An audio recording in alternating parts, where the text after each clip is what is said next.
आज हमारे साथ में युक्ता है जो कि नीमच डिस्ट्रिक्ट मध्य प्रदेश से। तो आइए हम जानते हैं कि एवेसिना इंटरनेट, आप कौन से ईयर के अभी स्टूडेंट हो? सर मैं third year. Third year student. तो हम जानते हैं कि यहाँ पे किस तरीके से एजुकेशन किस तरीके से होता है और इनका हॉस्टल किस तरीके से है, फूड वगैरह का क्या यहाँ पे अरेंजमेंट है, और ओवरऑल अभी 3 साल ऑलरेडी ये स्टडी कर चुकी है तो इनका क्या एक्सपीरियंस है। युक्ता, आप ऑलरेडी 6 सेमेस्टर में आप स्टडी कर रहे हो, राइट? जी सर। ओके। तो यहाँ का जो एजुकेशन सिस्टम है उसके बारे में बताओ कि कैसे आप लोग पढ़ाई करते हो, टीचर्स कैसे हैं, बुक्स के लिए आप कैसे करते हो, हॉस्टल किस तरीके का है, और फूड वगैरह के लिए आप लोगों का इंडियन फूड वगैरह में किस तरीके से क्या क्या चीज़ें यहाँ पे अवेलेबल है। जी, हमारी जो क्लासेस होती हैं उसके लिए हमारे जो लोकल टीचर्स हैं, Indian teachers and Pakistani teachers and यहाँ के जो रशियन टीचर्स हैं वो हमें प्रोवाइड किए गए हैं।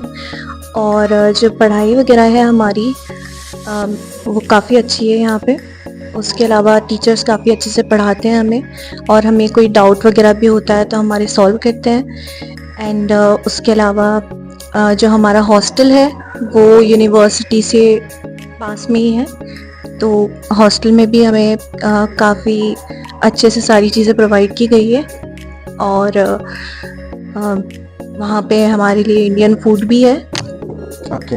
सो फूड में जैसे कि हम बाहर में रहते हैं तो जाहिर सी बात है कि अब इंडिया में हमारा घर टाइप का तो फूड हम एक्सपेक्ट नहीं कर सकते, बट क्या क्या चीज़ें जो बेसिक रोटी, राइस वगैरह, सब्जियां, ये सारा चीज़ यहाँ पे प्रॉपर मिलता है।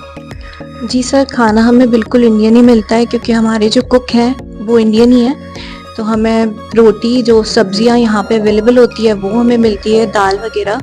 एंड उसके अलावा ब्रेकफास्ट भी जो हमारा होता है वो हेल्दी होता है। तो ओवरऑल हमारा जो खाना है उसकी क्वालिटी काफ़ी। एडमिनिस्ट्रेशन जो यहाँ पे है वो कितना कोऑपरेटिव है, या और दूसरा चीज़ की जैसे कि इंडिया में जिस तरीके से रैगिंग वगैरह होता है तो यहाँ पे ऐसा कुछ तो नहीं है रैगिंग वगैरह, और सीनियर्स कितने हेल्पफुल है यहाँ पे?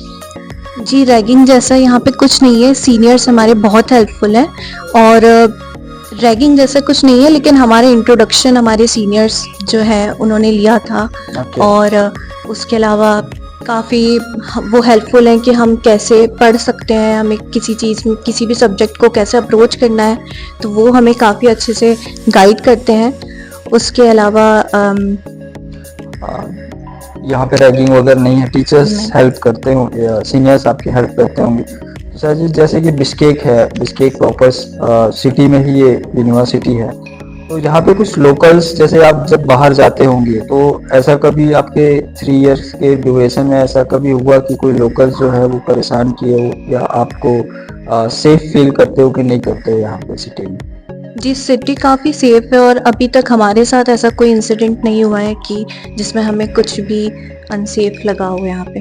ओके। और इंडिया से जब आप ट्रैवल करते हो यहाँ पे तो किस तरीके से ट्रैवल करते हो, डायरेक्ट फ्लाइट से आते हो या क्या क्या ऑप्शंस रहते हैं आपके पास में? जी, यहाँ बिश्केक से हमारी डायरेक्ट फ़्लाइट होती है, एयर अस्ताना दिल्ली तक की।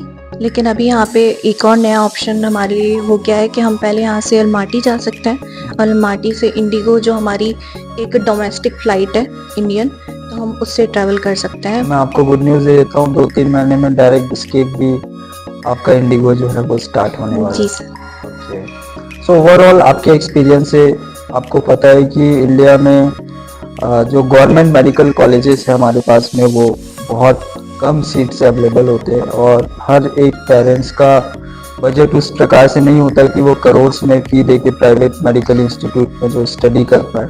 तो उन स्टूडेंट्स के लिए ये कितना अच्छा ऑप्शन है, क्यों ये एक बेस्ट ऑप्शन है, और कैसे कैसे किन किन बच्चों को यहाँ पे आके ज्वाइन करना चाहिए, मतलब कितना टाइम तक ट्राई करना चाहिए, उसके बाद में डिसीजन लेके आप यहाँ पे आ सकते हैं, ये आप क्या मैसेज देना चाहोगे?